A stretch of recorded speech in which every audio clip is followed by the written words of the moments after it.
What is up, everyone? Welcome back to another edition of Reaper and H2K Sports Takeaway. I am one of your hosts, JT's Reaper, here alongside your other host, Mr. Hard to Kill H2K himself. How are you doing, man? Probably not good, I assume.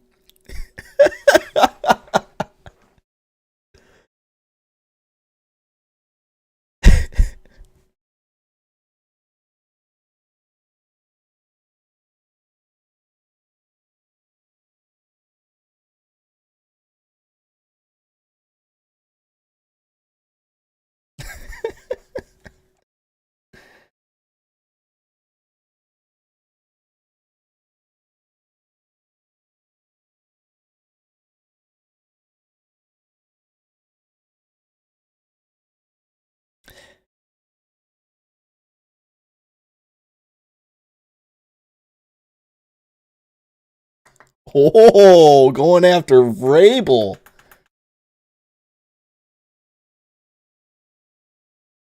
Wow. Wow. Wow. I mean,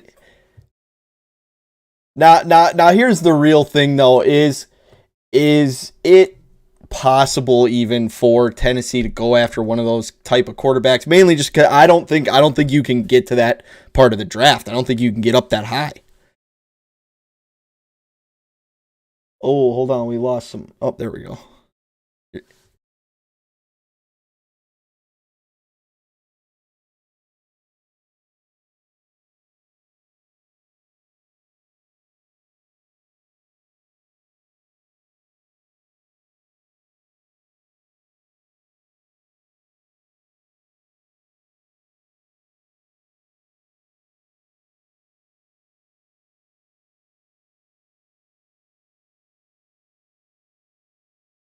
Did, are you putting the full blame on what happened this last weekend to your Tennessee Titans on Ryan Tannehill? Is it really all of Ryan Tannehill's fault?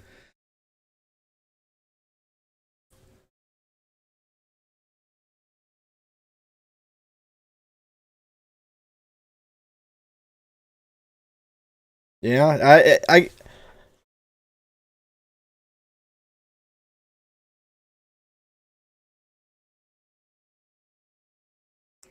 wow. Okay, so now here's another part of, yeah. You went after Coach Mike Vrabel right away. Said he's got to go too. Uh, really, I always thought you were somebody who really kind of liked Coach Vrabel.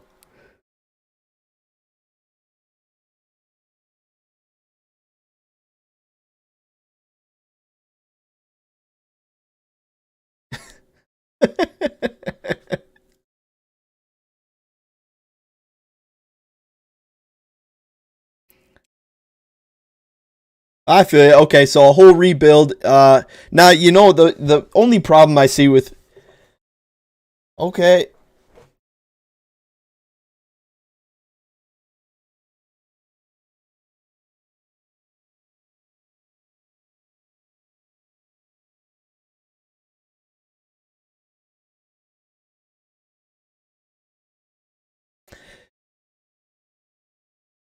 see, so part of my problem with Tennessee and going after a new QB, going after the coach, like changing it all up.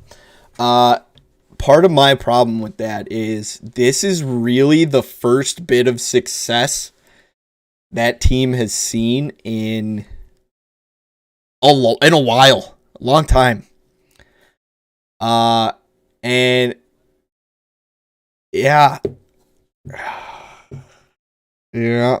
I mean, I agree with you, and let me tell you, I was probably not as upset as you were, but probably getting up there, mainly because you know me, I'm very much a character guy.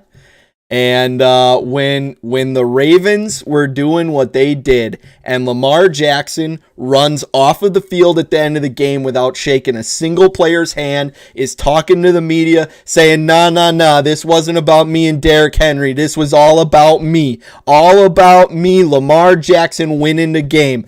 I went, you know what? I hope you get your ass kicked next weekend. I hope I would never hope a player gets injured, but God, I severely hope that he's out for half of the game for some reason. I can't stand the guy. I hate the defense. The fact that they came out, started stomping on the logo, scuffing it up and everything. Now, I understand the Titans did a little bit of that, I guess, early on in the season. So I can't say they're the perfect choir boys.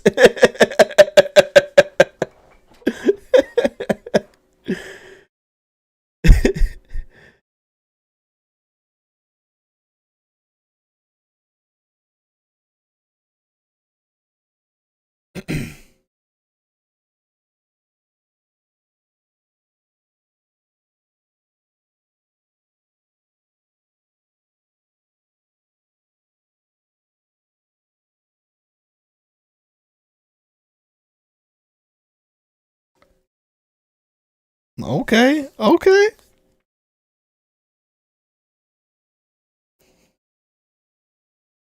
Yeah. Yeah, that is true. It's a valid point. You've been putting on more points than that. Now, part of I think part of the problem too is I don't know if the O line is a good pass blocking O line. That's part of the problem too. I think, those guys. Yeah, Ryan Tannehill, it did not have a lot of time to throw. Now, not saying Ryan Tannehill's an amazing quarterback. I think Ryan Tannehill is. I think he's good enough to start, but he's a bottom of the barrel starter. He's he's not going to save you, especially if you don't have a line that gives him time to protect. Now, it's a great run blocking O line. Not to mention, you got Derrick Henry, who's the best running back probably in the game right now, arguably ever, just because he's a monster. But the fact remains, if you stop Derrick Henry, you hold Derrick Henry to close to 100 yards or under 100 yards, you're probably going to win the football game. Why? You're forcing Ryan Tannehill to throw the ball. You're forcing that O-line to go into pass block situations, and we've seen it. It doesn't work out well. Now the other problem for me, I think this is the biggest problem from the outside looking in, is the defense. Now the defense played pretty decent this week, but they still have allowed too many points. There's got to be some big names that come in on that defense. I think a solid safety would help, and a solid linebacker would help immensely. Yeah. Yeah. Mhm. Mhm.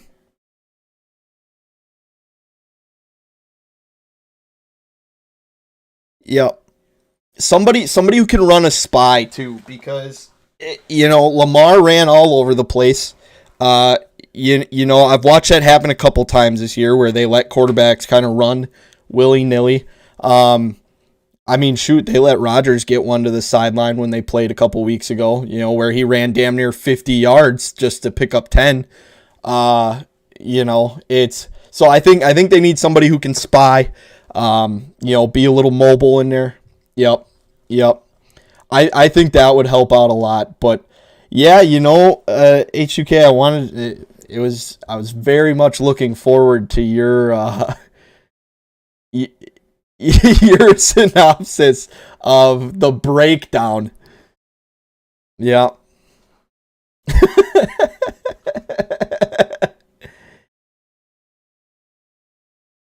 Yeah. Here's an interesting question for you. Do you think, I know you liked Marcus Mariota. Do you think Marcus Mariota would have been the answer?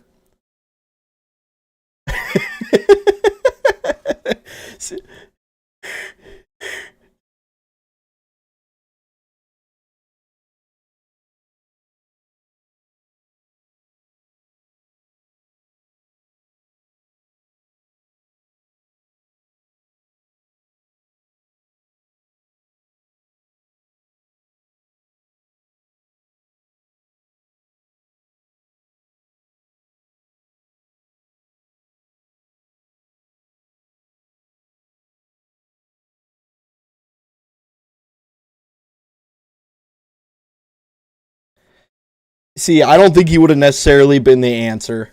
I think you need a real solid pocket passing quarterback, which is why I don't think Trevor Lawrence and Justin Fields would be a fit, like you said as well, because I don't think, they're not a traditional pocket passing quarterback. When you've got a solid run game, you just need a guy who can stand back there and zing the fucking football.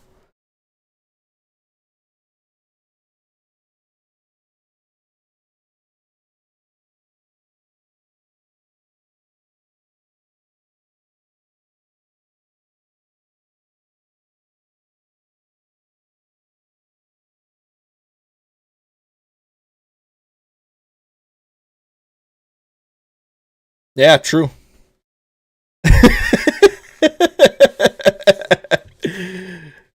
uh...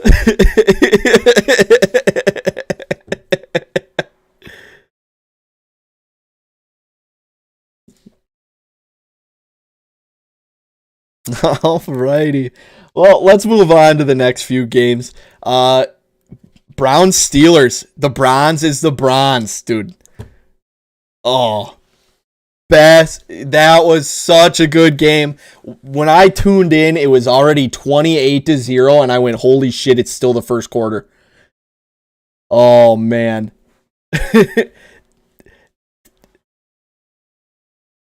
I enjoyed seeing I again, character, man, for me is the big thing, and Juju Smith-Schuster dancing on logos, saying the Browns is the Browns year after year, and then you get your utter ass kicked. Made me feel so good.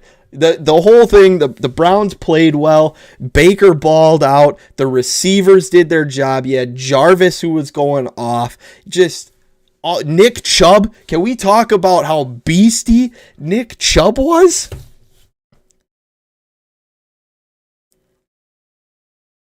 Yeah, that man. I tell you what, that guy is probably. He's essentially Saquon Barkley in my opinion, a healthy Saquon.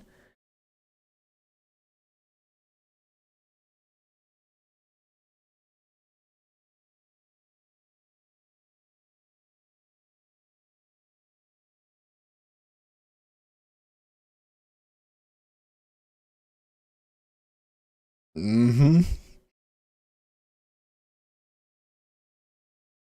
Absolutely, absolutely. Because yeah, I agree with you. If you don't have that run game, it, Baker probably doesn't have enough time to throw the ball, or as much time to throw the ball at least. And he had a good amount of time. He ran the ball decently well. Baker slung it out there. I was impressed with the play and the composure of a team that has a couple of guys who are known to have some temperament issues. Browns stayed fairly quiet. They just said, "We're gonna play."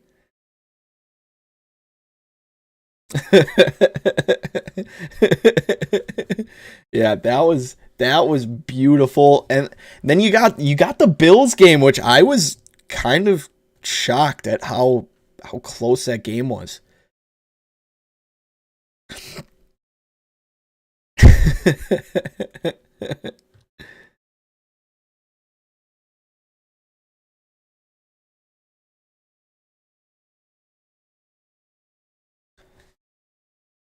Wow. I kind of want to see Philip Rivers. I almost want to see him go somewhere else.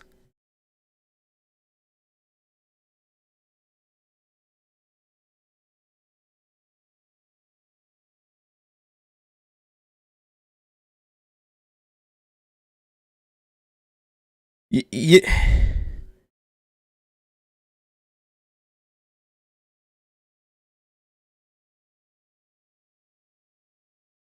yeah, I for real. I like.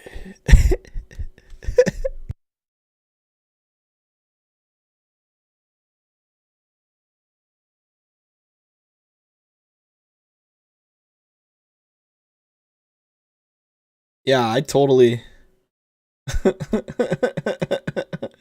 I totally feel that, and I oh man, I don't know. I kind of don't know how to feel about Phillip Rivers just because I feel like his numbers should be better, and they're not. But yeah, Taysom Hill, I'd love to see Taysom Hill go on. I mean, that Browns Bears game, that was kind of a joke. I mean, the Saints just you did pick the Bears. And I'm pretty positive. I'm fairly certain.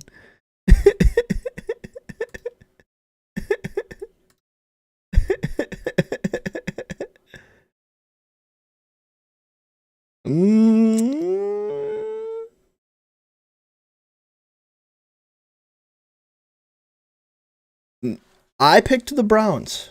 I picked the Browns. I think I went with the Steelers. Because I was just like, I don't want to bet against them. But it turns out they were a fraud the whole time.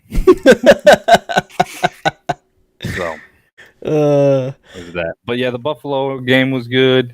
The Tampa Bay game turned out to be kind of crazy with the Heineke kid. Heineke, yeah. What? Heineke. That guy was. I would take Heineke over Tannehill. I was thinking that during the game. Yeah, you know what? I would also take Heineke. You know why? Because the kid showed some real grit. He threw the ball exceptionally well. I watched him zing it a couple times, and I was like, "Holy shit, this guy can kind of ball out a little bit." I'm like, I kind of like it, and I mean, he just incredibly well played by Heineke. That game as well, it kind of disappointed me though, man. I wasn't happy with the result. I wasn't happy with the overall play of the game. It was slow. It was kind of boring. Watching Tom Brady once again getting a fucking cakewalk through the playoffs is just, it bothers me so much that he gets it so damn easy all the time. Yeah, I don't mind that as much. I mean, you look at Washington, they had no business being in the fucking playoffs, quite frankly. They didn't even have a winning record. You had some winning record teams not even make the playoffs, i.e. Miami, Dolphins. I know they're AFC, but, yeah. I don't think I am okay with the outcome of that game. Just simply because. And look at the way the Washington football team has carried themselves. They had some weird shit with like some ladies that came to their facility and some weird shit took place and they tried to cover it up, or I don't know. There's some weird shit going on down there. They did. That Dan Snyder guy's fucking weird. He needs to go. I am upset though at like part of it. I feel for Ron Rivera. If Ron Rivera didn't have to deal with so much shit, especially because this man has cancer, had cancer at the beginning of the season. He's literally taking IVs at halftime just so he can stay in the games and coach. He beats cancer. He's got a quarterback that is... It was told he'll never play again. He might lose his leg, doesn't lose his leg, comes back, plays, wins games, beats the undefeated Steelers, undefeated, quote unquote, because let's be honest, the Steelers were exposed for what they were, which, by the way, I didn't touch on it earlier, but I also thought the Bills were exposed a little bit for what they were. I don't think the Bills are a Super Bowl team quite like I thought they were. After the Indianapolis game, I thought they were exposed. Indianapolis is a solid team, man. If Indianapolis had a Peyton Manning back there, in 2013 or whenever he was rocking it, they probably would have been a Super Bowl team with their defense and everything they've got. So, yeah. I mean, that's true. They're a solid team. They are solid. I mean, I think all the teams left are solid teams. Certain ones I don't think are nearly the caliber as others, or nearly the caliber as I had once thought they were, aka the Bills and the Steelers, because they kind of got the Bills were in a tight game. They couldn't stop anything really. They almost lost that game if the kicker did show up and everything. But and the Colts, if the Colts decide to not go for it earlier in the game, they kick a field goal, they win that football game.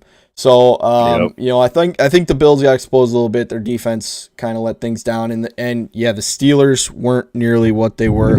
But getting back to the root of what we were just talking about, I'm getting off topic. I'm bouncing everywhere. But the Buccaneers, dude, I don't like them. I hate Tom Brady. He's a dirty cheater. He can't win unless he's got other superstars, a million of them around him. I mean, shit, this guy's got Ndamukong Suh, Rob Gronkowski, Antonio Brown. Mike, is it Mike Williams? No, that doesn't sound right. That you're talking the receiver, Mike. Evans. Evans. He's got Mike Evans. He's a superstar. Yeah. He's a superstar. Yeah. He's just in Tampa with shitty situation. You know, if he was anywhere else, he'd be a fucking, he'd have all the damn commercials, Leonard Fournette, their linebacker. Oh, shoot, what the hell's his name, too? Middle linebacker. I mean, and 3/4 of those guys weren't on the roster before he showed up, and all of a sudden he gets there. He goes, "I want this guy and this guy and this guy and this guy." Oh, hey Rob, you want to come back and play? Okay, yeah, that sounds good. I mean, come on, man. Gronk hasn't been a factor this season, though. He had, well, at times he's come up with a couple big catches. I've watched him pull some stuff in the end zone where he is clearly well covered, and he somehow pulls down some magical shit. But okay. Did you see? Do you think Jimmy Graham's done? He ought to be. He never developed whenever he was in New Orleans. Yeah, New Orleans. He was the number one. He was the best tight end, and then after that he sucked. So he clearly got exposed. The curtain got pulled back on him. He even went to Green Bay and he sucked. True. Yeah, I was disappointed. Possible? I was disappointed with him in Green Bay. I was real excited when he showed up, and then disappointed. He was trash. I would say he had one good year with the Seahawks. That first year he was there, it was decent. But yeah, I was disappointed. However, did you see his touchdown catch at the end of that game? Saints Bears? Oh, this man pulls down a one-handed grab in the end zone in double coverage, and with time expired. They had already lost, but they were like, let's score just to end the season with a score. One-handed grab while double covered, and he's by their tunnel, by the Bears tunnel. So he gets up with the ball and just runs off the field. So I think he's done on that. I mean, that's kind of a cool way to go out, right? This sick one-handed grab, get up and just like, done. See ya, deuces, I'm out. I think he clearly just, he got a fat paycheck whenever he got out of New Orleans, and that was it for him. You see that sometimes. Yeah, I kind of agree with that. Let's look at this week's games, huh? Yeah. So we got, let's see what we got. We got Los Angeles and Green Bay. You got Buffalo, Baltimore, Cleveland, and Kansas City, and then Tampa Bay and New Orleans. So I'm going to go NFC. I got to go with my Packers, man. I got to do it. Oh, yeah. I think they're the far superior team. I don't think LA's all that good. I'm not afraid of Jared Goff whatsoever. Go Goff. Go get the fuck out of here. They beat the Seattle Seahawks, though, man. With a Hall of Fame quarterback in Russell Wilson. Even though I'm not a fan of Russell Wilson, I still think he's going to be a Hall of Famer. Even though he's never gotten an MVP somehow. I blame that on a run game. Lack of run game for Seattle. Yeah, seriously. That's what I blame that on. Green Bay's got a run game. They've got 3 running backs who would start on any roster in the league. So, plus they've got Aaron Rodgers back there. The defense is pretty shored up. Best corner in the league in Jair Alexander. I mean, the Smith twins on the ends. You got the best pass rusher in the league and maybe of all time coming in there too, and you have a pretty high-profile corner in Jalen Ramsey coming in as well. Los Angeles is playing good football. I think it's going to be a tough matchup. It would be hard for me to go against them in Green Bay. I think they're letting fans in, if I'm understanding that correctly. I believe that they are. I believe it's only. It's only like 6,000. Yeah, I think, and most of them are the season ticket holders. So right, so there'll be a little bit of a home field advantage. It will be hard for me, especially if the football gods shine down on Green Bay with some snow and some extreme cold weather. I think it's going to be difficult for Los Angeles to come in there, who's a dome team and is used to that California weather, man. So it's going to be hard. And if you look back at Goff's career, he's been a UCF. I think he was a warm weather player in his college career as well. I think he was a California kid from there as well. Yeah, I think I have to agree with you on that. The weather I think is going to be the biggest factor there. But let's go to Buffalo. Baltimore and Buffalo. Let's pull this back up here. Baltimore and Buffalo in the AFC. Man, I got a hard time with this. I want to see the Ravens lose, but I don't think the Ravens are going to lose. I think the Ravens got this game. Really? I do, yeah. After watching them, I'm not picking against the Bills. I'm not going to do it. I'm not going to pick against them. Okay. Not doing it. I just, for me, it's all about that Indianapolis game. Again, I thought they were a little exposed. So I'm like, you know what? I can't roll with them, I don't think. Plus Baltimore, I feel like they're kind of riding high a little bit, but they're riding high, I think could also be their downfall. I'm very 50-50 on this game. I mean, it's only a 2.5 point spread. Right. I gotta go with the Bills. I think Josh Allen is playing just on a different level. I agree. But can I name their running back? No, I cannot. So is that going to be their thing? Yeah, I don't know. I got to go Bills on that one. I hope Baltimore. I like Lamar Jackson, I do, but I don't like him now at this moment. Oh shit! All right, and then we got Tampa Bay and New Orleans, the rematch of Tom Brady and Drew Brees. Two GOATs. Who you got? I'm going Tampa Bay. You're going Tampa Bay, huh? Yep. The Tampa Bay Gronkaneers. Oh, really? No. You don't like Drew Brees, huh? Yeah, I don't. Wow. See, I'm gonna go New Orleans on this one. I think they got too many weapons. I think Alvin Kamara is another top tier back, absolutely. Third beastiest back in the league.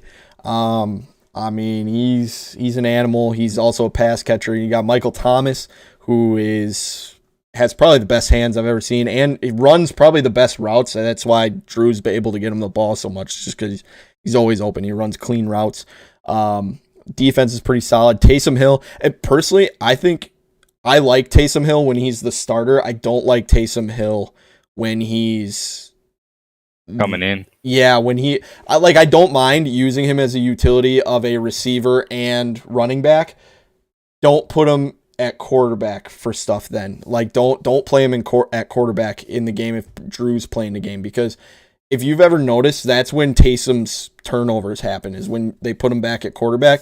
Now, he did a great job when he was just playing quarterback, but I think moving him around and then putting him in a role where he's got to be so, like, because, his roles change throughout the game so much. When he's playing these other positions, it's just like go hard and damn the consequences. And then when he gets put at quarterback during the game and he's got to throw and stuff, it's like now you got to be a slowed down decision maker a little bit, And there's a rhythm to the game, and understanding what the defense's overall rhythm is, to how they're playing the pass, how they're playing the run. What edge rusher is just having a great Right. Hey, you know what I mean? Because that shit happens, you know.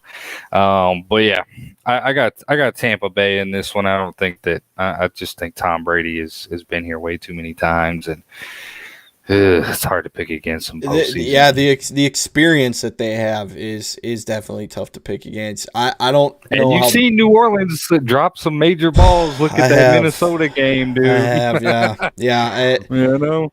Yeah, I'm a little torn on that one as well. I'm just going to go with the Saints just because I hate Tom. I can't do it. The Tampa Bay Gronkaneers. I hope it disappears into eternity. But then you got the Browns at the Chiefs.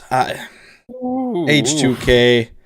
I want to pick the Browns after what they did. I do, but I think it's a no-brainer. You got to go with the Kansas City Chiefs. Yeah. Gotta go Chiefs. You know, they're just that would be the upset of the fucking century, dude. If the Browns go in to Arrowhead and knock off the Chiefs to go to, would it be the championship game? Yeah, it would be the AFC Championship. Yep. It would be the championship game. Oh, wow.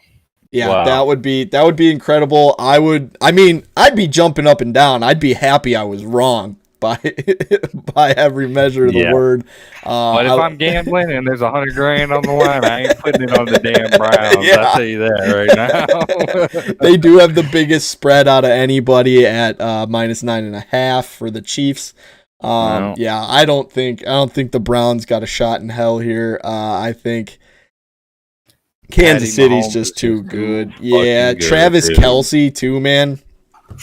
That guy's a 99 overall in Madden. But hey, if what's his name? If Myles Garrett shows up and lays some hammer down, yeah, who knows? That dude's a different guy. That dude is a different animal too, man. He is. He doesn't get the credit. When his motor's going, he is definitely man. Yeah, he is definitely a much different player. I'd like them to win, but I'm right there with you. I don't think it's possible. They may make it close and entertaining, but I don't think they'll win it. I don't think so. Yeah, I don't think so either. So, all right, so that's what we got for the wild card recap and our picks. On to the national championship, H2K. Oh God, I was so bored. Yes, that was a terrible game. It sucked. I didn't like watching it. Congratulations to Alabama, even though I despise them as well. I don't know if there's anybody I like anymore, dude. Dude, college football, this is my problem with college football. It's the same teams in the national championship and in the college football playoff every year, no matter what their records are. Alabama 2 years ago, they didn't even make their conference championship game, had 2 losses on their record, yet somehow they get to go to the CFP. This year, Ohio State, they only played 5 games. Big Ten changes the rule, says, nope, you didn't play your 6 games, but we'll change the rule so that Ohio State can get into the Big Ten championship. Right. Also that Ohio State, if they won the Big Ten championship, CFP goes, yep, Ohio State's in. Over 2 teams, by the way, that were undefeated and played multiple ranked teams and full seasons. Like they had 11 games and were undefeated. It should have been Clemson, Alabama. Yeah, and my other problem is, again, even with Clemson, Alabama, it can't be good for college football that the same teams are in the championship all the time. It's boring. Well, I mean, what are they going to do about it? That's the thing. I mean, what can they do? Honestly, because Nick Saban's out there recruiting, 7 fucking national championships when he walks into your living room. Like, are you saying no to Nick Saban? No, I'm going to go to, I don't know, fucking Boston University or some shit, dude. You know what I mean? Nobody's going to do that. Nobody. Yeah, it's true. I mean, I guess it depends on what you're going for. I'm interested in their top guys go to the league. Derrick Henry is a good case in point. He's in the league doing well. Amari Cooper in the league doing well. But really, it's only the top guy from Julio Jones, Tua. But those are like the top guys. None of those other guys on the Alabama roster. It's literally 1 or 2 guys make it every year. And for me as a college player, I'd be going, wow, I really should, if I want to make it to the league and do well in the league, I should probably go to a school with a little more, some guys who get me ready for the league. And I mean, I guess that's the difference between winning national championships and not. But it's upsetting. Yeah, the SEC is a powerhouse too. It is the not SEC, deep though. As far as draft capital. No, as far as its teams, the quality of teams. No. You've got 3 or 4 at the very top at the SEC that are really good, and then you look at the bottom like 8 in the SEC, and they're terrible. Like one of them is Memphis. We got Tennessee. No, Memphis left. Did they? The SEC. Yeah. Hopefully MTSU did too. I think they were in the SEC as well. But I know it's Tennessee. It's Texas A&M, I think, is in there. LSU. I want to say Ole Miss, but I may be wrong on that. Ole Miss, Alabama, not Clemson, they're ACC. You have Alabama, Arkansas, Auburn, Florida, Georgia, Kentucky, LSU, Mississippi State, Missouri, South Carolina, Tennessee, Texas A&M, and Vanderbilt. Vanderbilt should leave. Yeah, Texas A&M. Every now and then they seem to put together like a decent draft class. Yeah, I mean the house that Johnny built, for sure. They've been disappointing lately though. Vanderbilt is never good at football.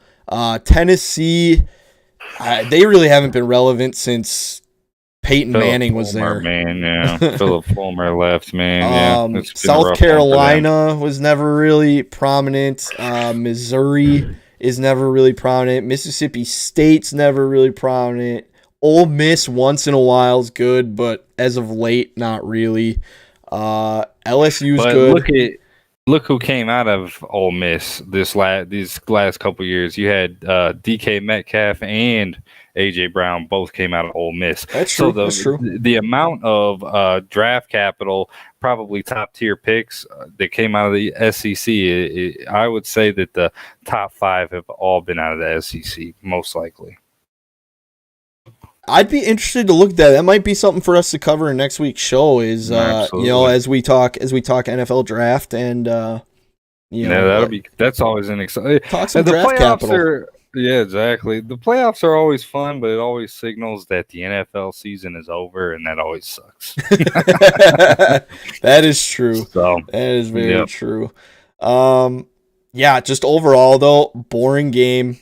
Terrible game. Not enjoyable. Yeah, not happy with the committee on who they brought in. I thought there was a couple teams that if they'd have brought into the playoff, it would have been more exciting.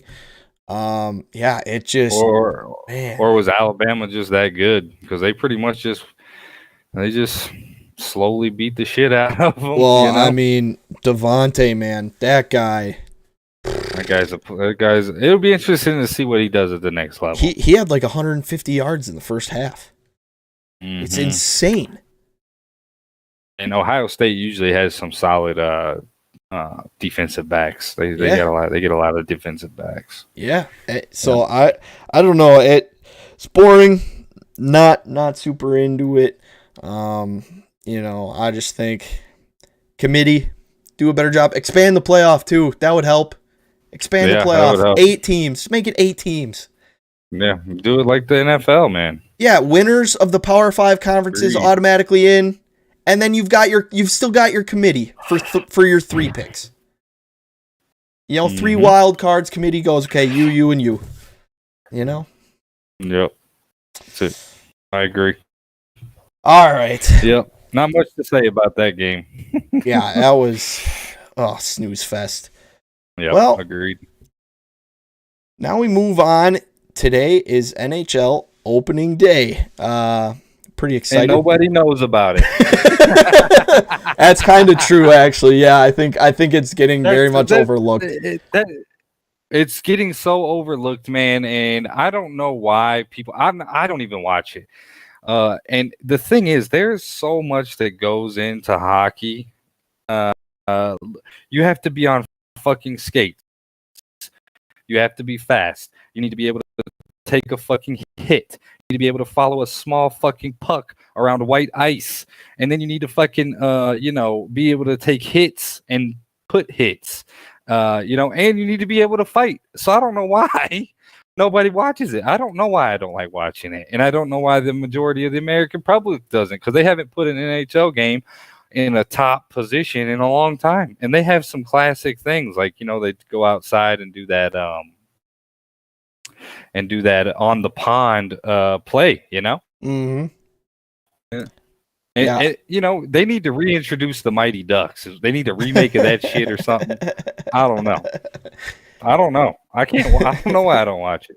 It's a great thing to go and watch live, though. I will say that. Yeah, I totally agree. That. Let's get one of our experts in here, guest on the show, Lactide. Hopefully he's around. Let's see if we can dial him in. Oh yeah, here he is. He is on the show. I need video access, I think, on Discord. Oh, okay, yeah, I can get that for you. Hold on, give me 1 second. This is the first time we're doing this, folks, with guests on the show, so we're working out some kinks.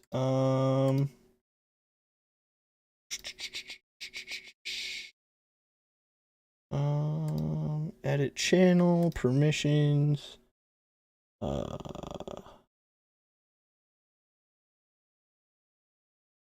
Video.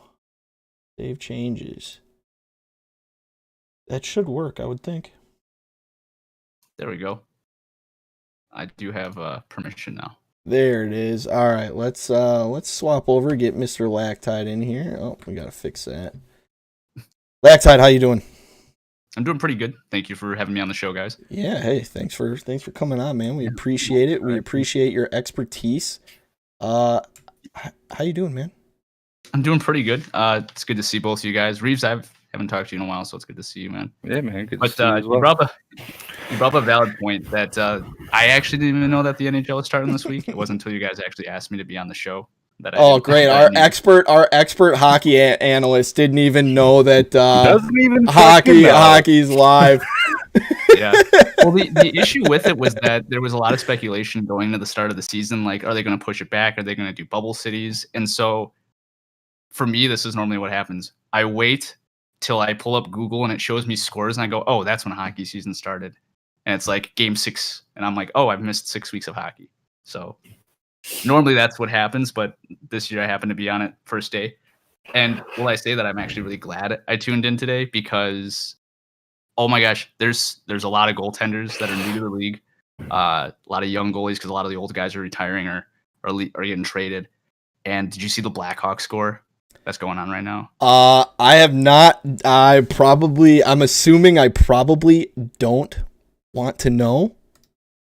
But It's closing out on the second, and they're down 0-4. Oh God! Right. So, yeah, it's. I mean, like, I got nothing against the Blackhawks. I mean, I kind of saw it coming, though. I mean, it was kind of. We were talking about this off the podcast, though. It's going to be a building year. Mm-hmm. But if you look at the goaltender who they picked, his name is Malkin Subban. Last season, he played a grand total of 1 minute. And that's where you start on opening day for the Blackhawks. You couldn't have picked anybody else. You picked not the triple backup goalie guy who won you the game and made headlines, but the guy who played a minute in one game. Didn't even face a shot. That's true. Blackhawks are in a rebuilding year, but we've all seen this before. Blackhawks go into a rebuilding year. They're terrible. Guess what they do the next year? Stanley Cup. They're eating cereal out of the trophy. I mean, it doesn't help that Jonathan Toews is out right now too with actually his. I'm scared for his career, man. It's a mysterious medical thing he's got going on. Nobody knows what it is. Thoughts and prayers, T's and P's go out to that guy. But that's definitely upsetting. Lactide, you're a Caps fan, correct? See, I'm a former Caps fan. It's kind of it's a weird situation to be in because back when Ovechkin first came to the league, I was like, oh, Ovechkin, my favorite player, so much passion. And then 5 or 6 years down the road, I'm like, he's never going to win a Stanley Cup. Like, forget these guys. I'm going to go to the Rangers. And because I love Lundqvist.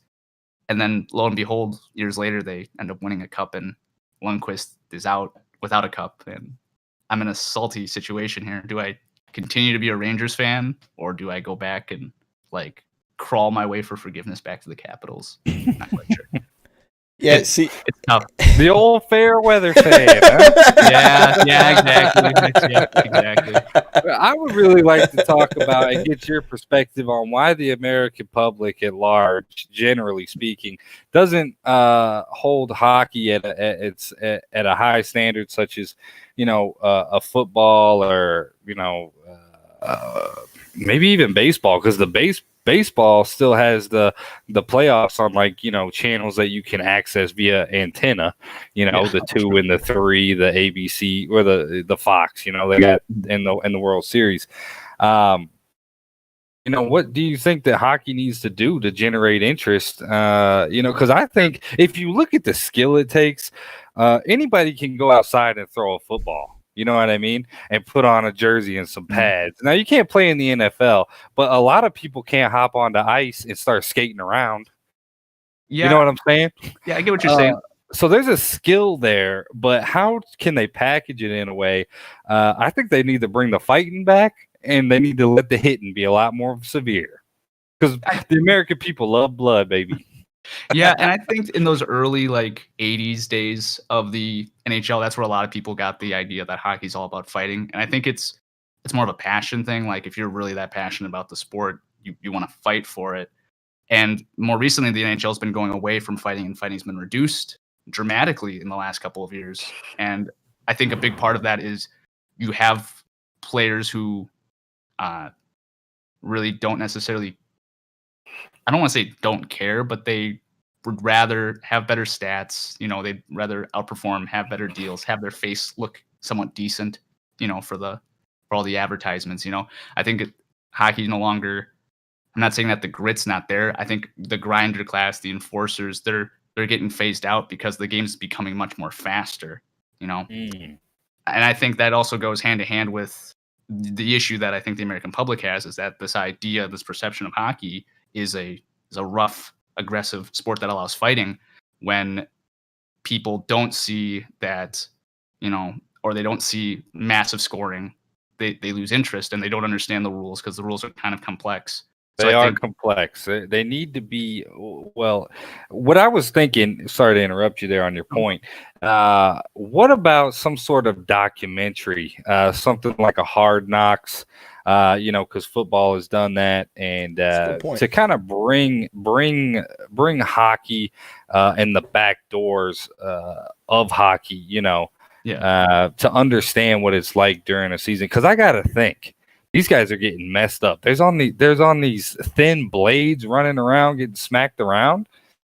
Got to be something there behind the scenes.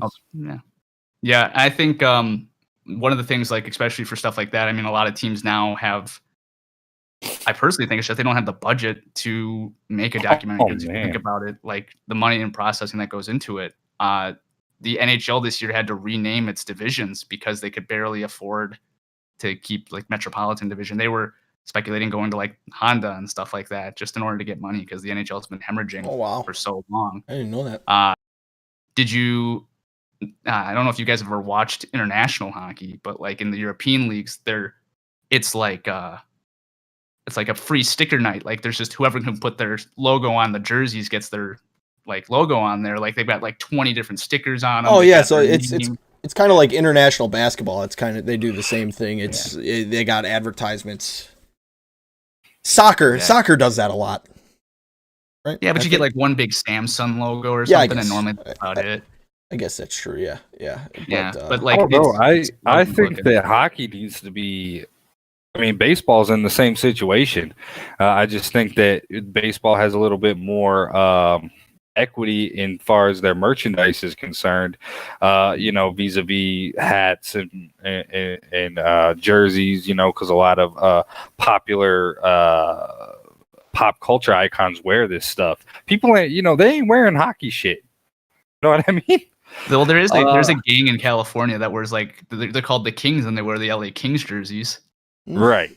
That's about all I can think of. That's about all you got. You know what I mean? You can put any baseball hat on and look fucking cool. I don't know. But I mean, if you were looking at it from your perspective, what does hockey need to do to get on the right side of this thing? I think you look at a game like tennis or polo. Like they've got like Wimbledon. They've got extremely like high class tournaments, but the popularity in it at like the youth level is probably much smaller than something like baseball or football. And I think that's where hockey really struggles, is the skill requirement and the ability to find a rank, huh? Yep. Believe it or not, China and other Asian countries, but mainly China's like grown its hockey program by like 300% like the last 3 years, because they put up more rinks than, I think they put up like 20 rinks in the last couple of years. And it's becoming huge over in Korea and China. And that's really the big thing, is places that really couldn't have ice in the past, especially those like hot, like by the equator countries, like you couldn't have hockey. You'd only have field hockey.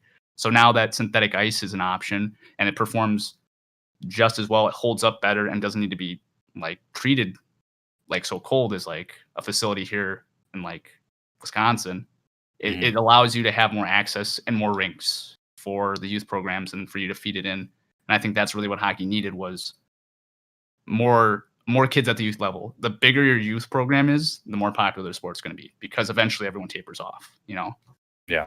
And I think that's kind of where they need to go. They need to make the sport a little bit more new user friendly. There has to be something, it's majority of the time you see these old hockey families, where it's like all their siblings played. You really rarely see this is the first kid to play hockey out of like 6 kids, Right, man. I mean, baseball's taking on some of those same things by speeding up the game as well.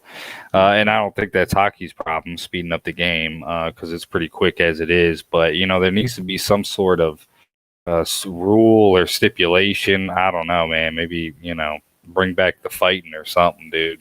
Yeah. Usually the fighting. Yeah, that's correct. So you're fighting on ice skates. How nuts is that, dude? Like, you know what I'm saying? It's actually tough. It's like a whole different skill set. So like, that's what I'm saying. There's a true skill set there for someone who can like dance around on skates and control this puck and be in unison with your team. There is a lot of shit going on in hockey, man.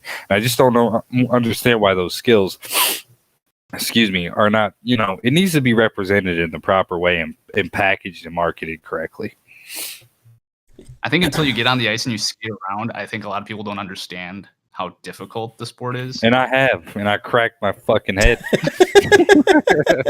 So, Lactite, let me ask you, are there any big like coaching changes that have happened around the league that makes this season, and that gives anybody any interest to kind of look for? As far as coaching changes, unfortunately, I don't really pay attention to coaches. Does that not happen in hockey as much? What happens is that you get a guy who wins the Stanley Cup, then leaves his program. Like that. Okay. I don't know why people do that. People will win a Stanley Cup and then go off to a different team. It's like, you just won the Stanley Cup with this team. Stay with them. Win 2 more Stanley Cups with them. Yeah. Or you get fired, going. Or you go through 6 coaches in a season if you're the Wild. That's nuts, man. Like the Blackhawks, for example.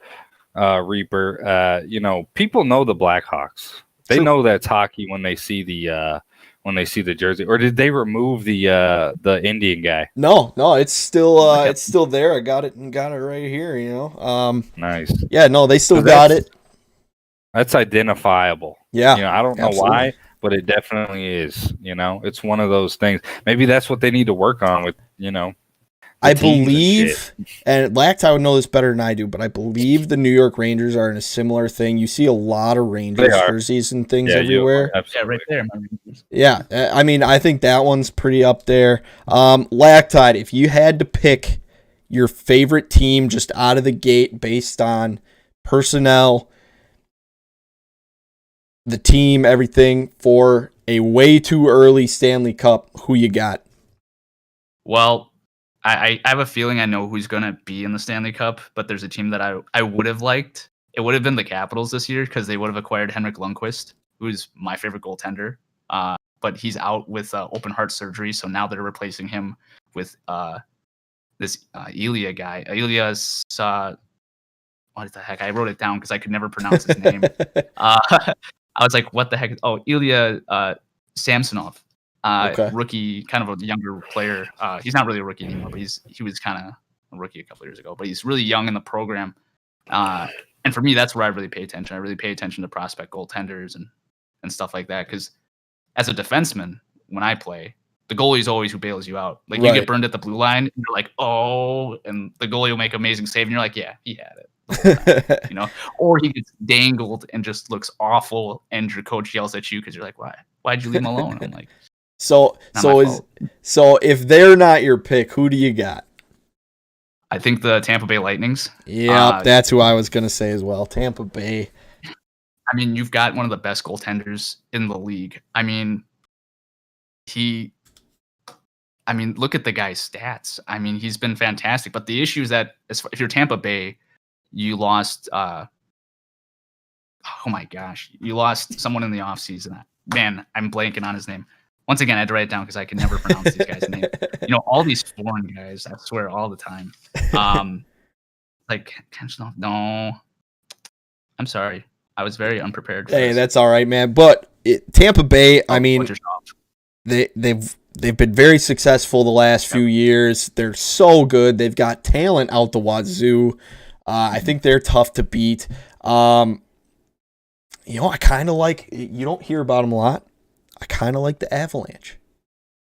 Avalanche has got a lot of potential too. The issue that I have with the Avalanche is they got kicked out in the second round back to back, and they just kind of claw their way into the playoffs.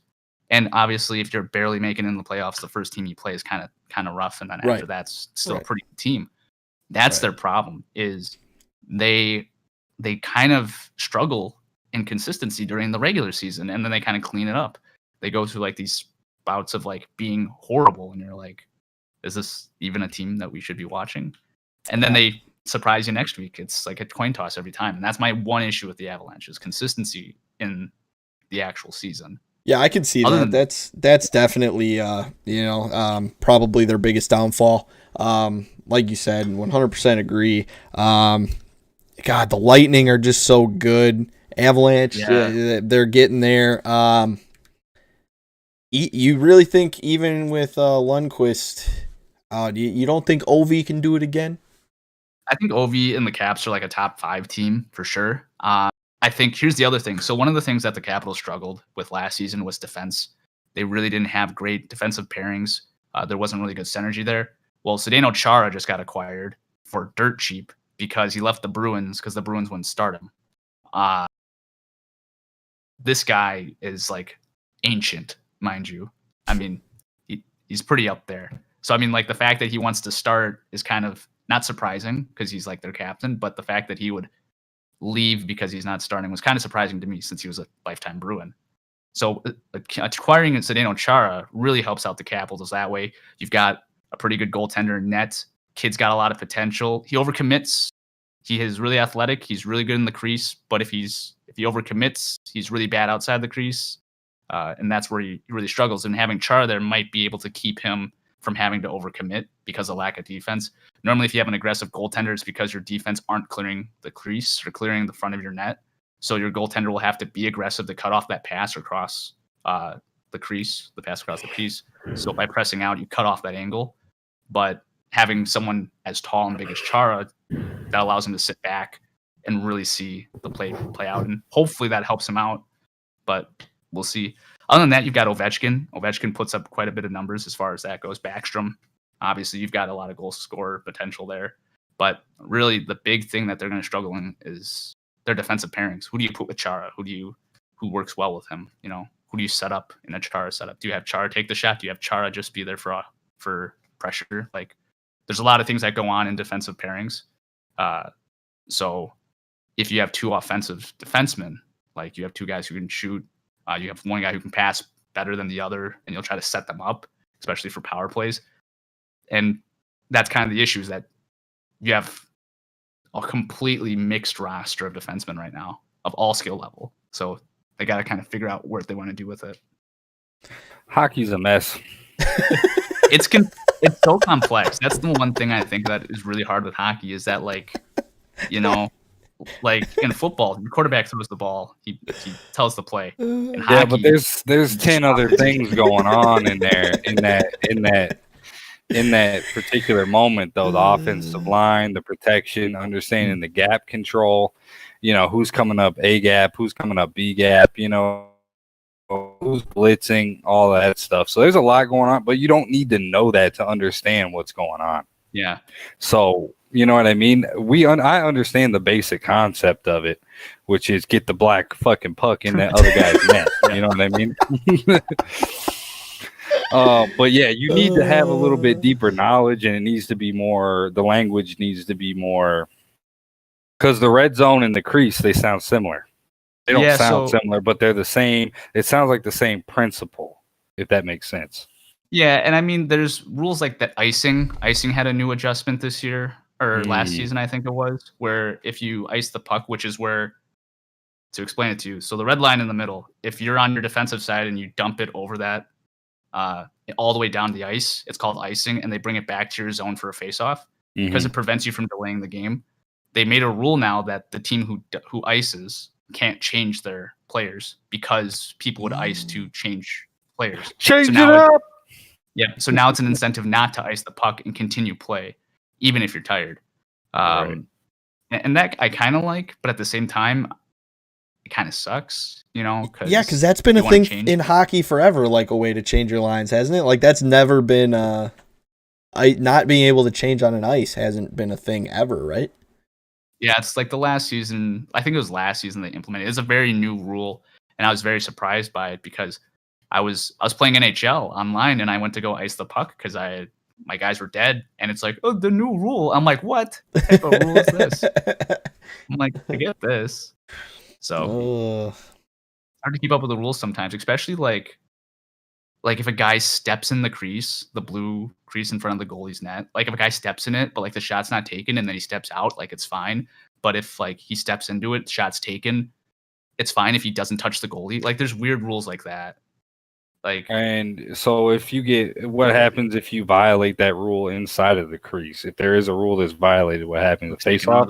Yeah, puck's taken out of the zone and goal's waived. It sometimes even goes all the way down to your side. There's a lot of weird rules like that. Yeah, they need to simplify it a little bit. Yeah, and a lot of the rules are put in place because of players abusing some of the rules. Like, two-line passing used to be a rule where you couldn't pass over two lines. Like, you couldn't pass over the blue line, the middle red line to a guy, because what used to happen was people would cherry pick on the blue line on the offensive zone and wait for someone to just dump the puck to them, and they'd go on a breakaway.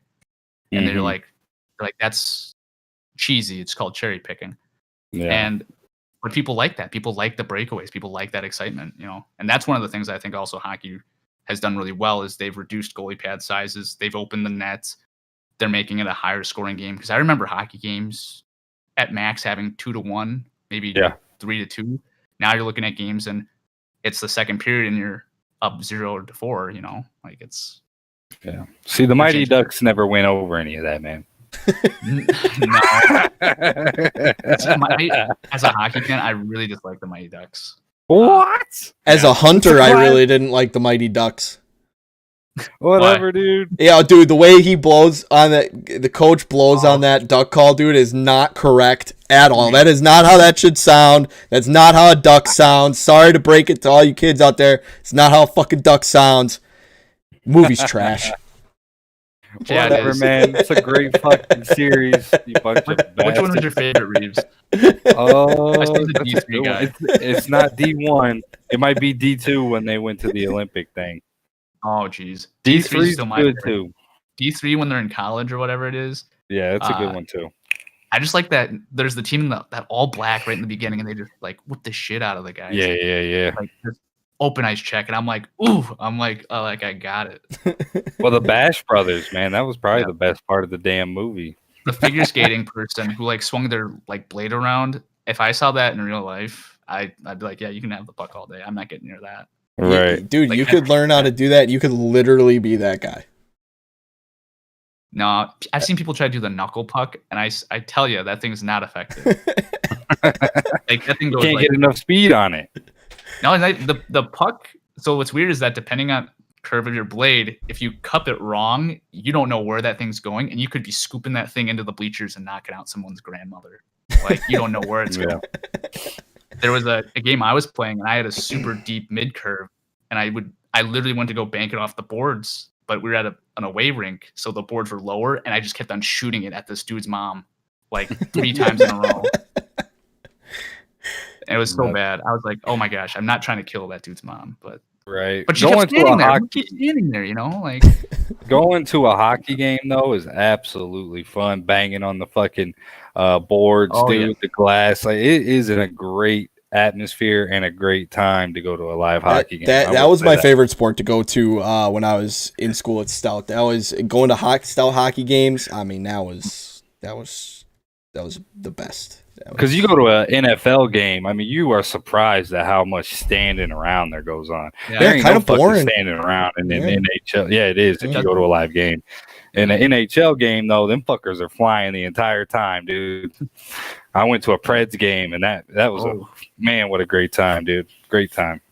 Yeah, doesn't Lambeau have like concrete seats too? It's not concrete. Bleachers. Yeah, it's metal bleachers though. Like it's literally like high school. Yeah. Your ashes sticks to it. Pretty much. Yeah. Unless you bring your own stadium chair, which I don't think they let you bring those in even anymore too. So, it's an old stadium. Mr. H2K only goes to club level, baby. That's all he does. I went to a Titans game and I had club level seats. I'm like, I ain't ever sitting in the fucking bleachers, dude, or anything, dude. Club level only for Mr. H2K, baby. And you get your own little elevator, dude. Oh, hell yeah, dude.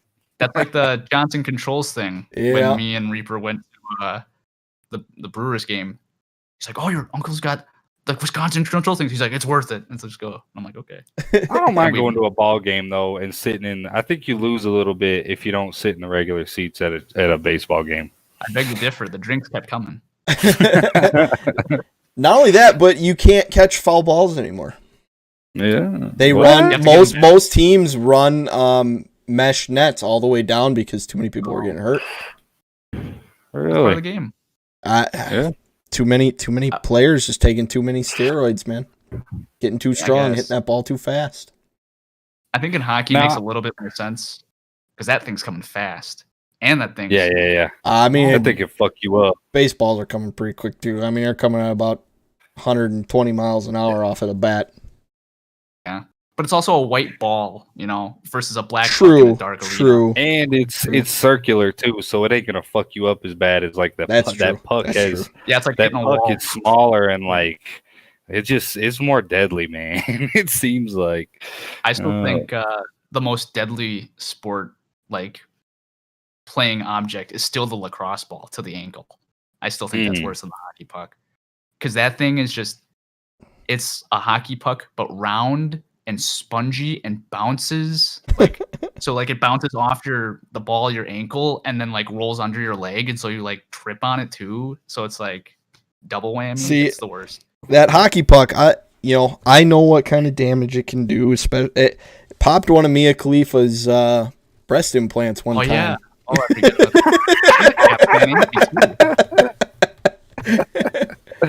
Holy shit! Yeah, that's the kind of company. That's the kind of company you're in when you're a Caps fan right now. Hey, I'm not complaining.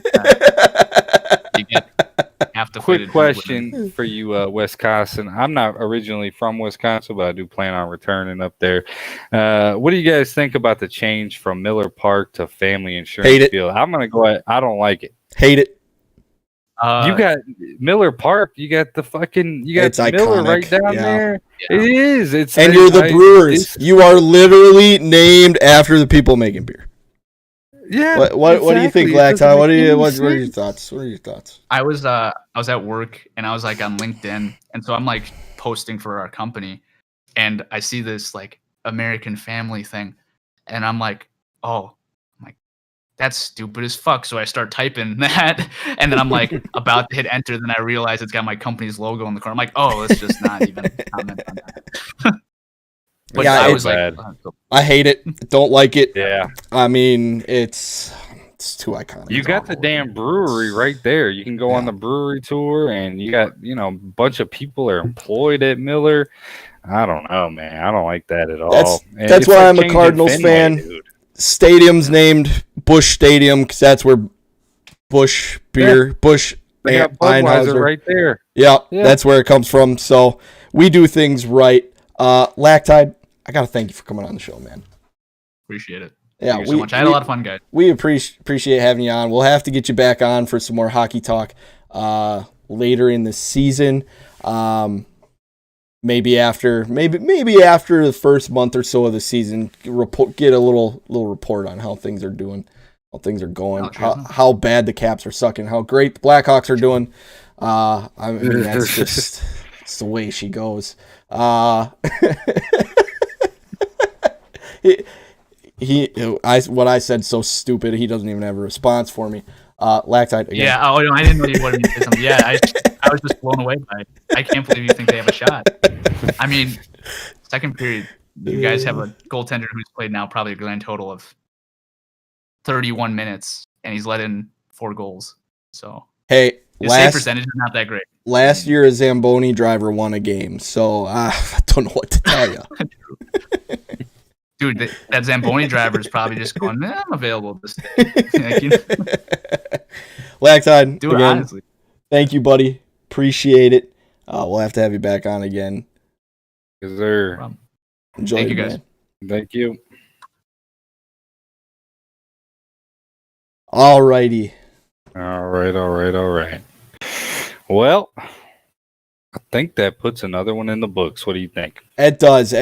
You know what, H2K? It's one hell of a show. I love sitting here talking sports. It's a good time. Love it. Glad to have Lactine on the show today. Once again, thank you to him. He brings insight to hockey that we don't, because we don't know quite nearly as much about it. So we enjoy being able to ask him questions, things like that. Next week, more playoffs. Yeah, more playoffs. We're gonna have a real good understanding of who's gonna be in the Super Bowl by that point. Packers. Yeah, but we're hoping so. Let's see when the UFC. Oh yeah, next week. That's this weekend, right? I am about to check what's going on right now. Let's see. Thought it was the 17th.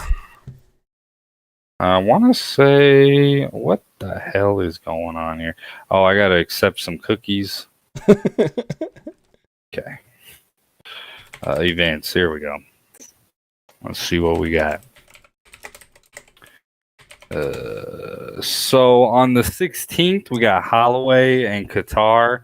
That's the main card in Abu Dhabi. It's going to be a Saturday, so it's a fight night. And then right after that, 23rd. Wednesday. Yeah, it's the 23rd, so we're still 10 days out. Then Wednesday, you got Michael Chiesa versus Neil Magny, who's a pretty stout fighter, both also on Abu Dhabi. And then the big deal, Poirier McGregor, UFC 257. I got to see what else the main card. What else is the card? I cannot wait for Poirier McGregor. That is going to be just phenomenal. Hey, check this out. There's another big fight. We got Dan Hooker and Michael Chandler fighting in the co-main. So that's a good one. Joanne Calderwood and Jessica Ai are going at it. Those are two top females. Let's see who else. Brad Tavares. I've heard that name. Let's see if there's anything else that's Dude, great Max here. Holloway. This should be a good fight. I like Max Holloway. Yeah, no, I like him too. He's a contender, held the belt for a long time, and I hope he gets another rematch because a lot of people thought that he won the rematch or the second fight, and I agree. I watched that fight, and I think he won it. So I hope he gets another chance at the belt. I agree as well. Yeah, hopefully we'll have some extensive coverage on that because it should be one hell of a fight. H2K, are you scared at all? This Poirier McGregor fight is gonna end too fast. No, let us down. No, well, yeah. I mean, if Conor, if it ain't over by the first or second round, then it ain't gonna be over till the fifth, till the bell rings in the fifth. But I think Conor catches Poirier in the second round, middle of the third, second round at about 2:45, and I think he's done. I think Poirier goes down. See, I could live with that. I don't want a cowboy situation where it's just over in 40 seconds. That was a magnificent knockout. You can't boring. You can't argue fast. That. It was fast, so it was lame. It wasn't boring. That was Ben Askren level waste of time. And Joe Rogan was talking about Ben Askren and how he should have been in the UFC a long time ago. And we're not seeing the Ben Askren that fucking guy had a hip replacement or some shit. he was a champion in two different companies. Yeah. So it's an unfortunate one, but yeah, man, a lot of good stuff to look forward to. Hopefully this COVID thing gets the fuck out of here soon and things really start opening back up. So I agree, man. Yeah, hopefully we can. Who knows? Maybe one day we take a show on the road. Who knows? Hey. Wouldn't that be amazing? Live for Fight Week or something? Yeah, holy man. shit! Yeah. Woof. Yeah, that would be amazeballs. It would. But all right, everybody, that'll do it for this week's episode. Hope you enjoyed it. Hope you learned something. If you didn't learn something, call us stupid. I'll call you stupid back, and we'll just tell you that you're not allowed here anymore. That's a lie. You can come in anytime you want. And we'll digitally harass.